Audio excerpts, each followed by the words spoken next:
ಶ್ರೀರಾಮಚಂದ್ರ ಏನು BJP ಅವ್ರ ಅಪ್ಪನ ಮನೆ ಆಸ್ತಿನ ರೀ? ನಾವು ಹಿಂದೂಗಳೇ ರೀ, ನಮಗೂ ಶ್ರೀರಾಮಚಂದ್ರ ದೇವ್ರೆ. ಶ್ರೀರಾಮಚಂದ್ರನ ಭಕ್ತರು ಕಾಂಗ್ರೆಸ್ಸಲ್ಲೂ ಇದ್ದೀವಿ, JDS ಅಲ್ಲೂ ಇದ್ದೀವಿ. ನಮಗೆ ಶ್ರೀರಾಮಚಂದ್ರ ಅಂದರೆ ನಮಗೂ ಆರಾಧ್ಯ ದೈವ. ನಾನು ರಾಮನ್ನ ಆರಾಧಿಸ್ತೀನಿ, ಪೂಜಿಸ್ತೀನಿ, ಅಲ್ಲನೂ ಗೌರವಿಸ್ತೀನಿ, ಯೇಸು ಅವ್ರನ್ನ ಗೌರವಿಸ್ತೀವಿ. ನಾನು ಹೇಳೋದೇನೋ ಶ್ರೀರಾಮಚಂದ್ರ ಇವರೊಬ್ಬರಿಗೆ ಸೀಮಿತ ಅನ್ನೋ ಥರ ಮಾತಾಡ್ತಾರಲ್ಲ BJP ಅವರು. ನಾವು ಶ್ರೀರಾಮಚಂದ್ರ ಭಕ್ತರ್ರಿ. ನಾನು ಹೇಳ್ತೀನಿ, ಇದನ್ನು BJP ಅವರು ಅದೆಲ್ಲ ನಡೆಯಲ್ಲ ಆಟ. ಅವ್ರು ನಡಿಬೇಕಾಗಿತ್ತಲ್ಲ ಆಟ, ಕರ್ನಾಟಕದಲ್ಲಿ ಯಾಕೆ ನಡೀಲಿಲ್ಲ? BJP ಸೌತ್ ಇಂಡಿಯಾದಲ್ಲಿ ಅಸ್ತಿತ್ವ ಕಳ್ಕೊಳ್ತಾ ಇದೆ. ನಾನು BJP ಸಂಸದರಿಗೆ ಹೇಳೋದು ಇಷ್ಟೇ, ನೀವು ನಮ್ಮ ನಾಯಕರ ಬಗ್ಗೆ ಮಾತಾಡಿದ್ರೆ ನಮಗೆ ಕೋಪ ಬರುತ್ತೆ, ನಾವಂತೂ ಸುಮ್ಮನೆ ಇರಲ್ಲ.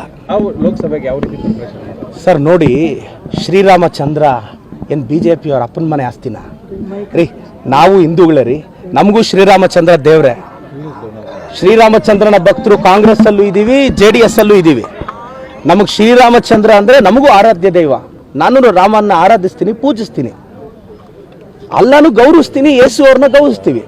ನಾನು ಹೇಳೋದೇನೋ ಶ್ರೀರಾಮಚಂದ್ರ ಇವರೊಬ್ಬರಿಗೆ ಸೀಮಿತ ಅನ್ನೋ ಥರ ಮಾತಾಡ್ತಾರಲ್ಲ BJP ಅವರು. ನಾವು ಶ್ರೀರಾಮಚಂದ್ರ ಭಕ್ತರ್ರಿ. ನಾನು ಹೇಳ್ತೀನಿ, ಇದನ್ನು BJP ಅವರು ಅದೆಲ್ಲ ನಡೆಯಲ್ಲ ಆಟ. ಅವ್ರು ನಡಿಬೇಕಾಗಿತ್ತಲ್ಲ ಆಟ, ಕರ್ನಾಟಕದಲ್ಲಿ ಯಾಕೆ ನಡೀಲಿಲ್ಲ? BJP ಸೌತ್ ಇಂಡಿಯಾದಲ್ಲಿ ಅಸ್ತಿತ್ವ ಕಳ್ಕೊಳ್ತಾ ಇದೆ. ನಾನು BJP ಸಂಸದರಿಗೆ ಹೇಳೋದು ಇಷ್ಟೇ, ನೀವು ನಮ್ಮ ನಾಯಕರ ಬಗ್ಗೆ ಮಾತಾಡಿದ್ರೆ ನಮಗೆ ಕೋಪ ಬರುತ್ತೆ, ನಾವಂತೂ ಸುಮ್ಮನೆ ಇರಲ್ಲ.